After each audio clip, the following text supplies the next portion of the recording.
एक बार की बात है, रामनगर नाम के एक छोटे से शहर में शेरू नाम का एक चुलबुला कुत्ता रहता था। शेरू एक प्यारा सा कुत्ता था जिसके काले और सफेद फर चमकते थे और उसकी पूंछ हमेशा खुशी से हिलती रहती थी।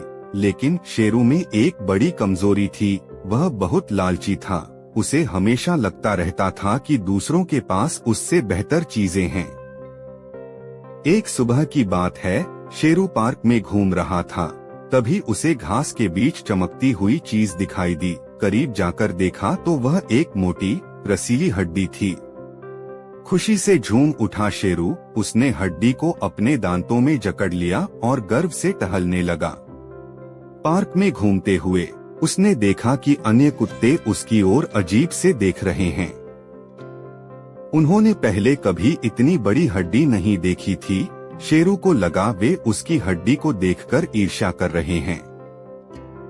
वह और भी गर्व से फूला और अपने आप को बड़ा समझने लगा। अचानक as he crossed a narrow bridge over a stream, तभी उसे पानी में कुछ चमकता हुआ दिखाई दिया। झुककर देखा तो वह उसकी अपनी परछाई थी। पर लालच में अंधा हुआ शेरू उसे दूसरा कुत्ता समझ बैठा। उसके मुंह में भी एक हड्डी नजर आई जो उसकी खुद की हड्डी से भी बड़ी और मजेदार लग रही थी। गुस्से से भौंका शेरू, ये चोर कुत्ता मेरी हड्डी छीनने की कोशिश कर रहा है।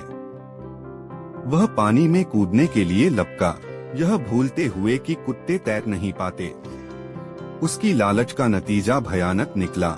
हड्डी तो पानी में गिर ही गई, साथ ही वह खुद भी धारा में बहने लगा। चीखने चिल्लाने लगा शेरू, मगर कोई उसकी मदद को तैयार नहीं था। तभी एक बूढ़ा कौआ जो पास के पेड़ पर बैठा हुआ सब कुछ देख रहा था, उड़कर शेरू के पास आया। अरे मूर्ख कुत्ते, तू किससे लड़ रहा था? कौए ने पूछा। उस चोर कुत्ते से जिसने मेरी हड्डी छीन ली, शेरू ने हिचकी लेते हुए कहा। कौआ हंस पड़ा, वह कोई चोर कुत्ता नहीं बल्कि तेरी ही परछाई थी। तेरी लालच ने तुझे धोखा दे दिया। शेरू को अचानक सारी बात समझ में आ गई। शर्म से उसका सिर झुक गया। उसने अपनी मूर्खता पर पछतावा किया। कौए ने उसे धारा से बाहर निकाला और सूखने में मदद की। हड्डी तो चली गई थी, पर शेरू जान बचाकर खुश था। अब क्या करूं? शेरू ने निराश होकर पूछा। सीख ले अपनी गलती से, कौए ने ज्ञानपूर्वक कहा। लालच कभी किसी का भला नहीं करती, संतोष ही सबसे बड़ा सुख है। शेरू ने कौए की बात को गौर से सुना।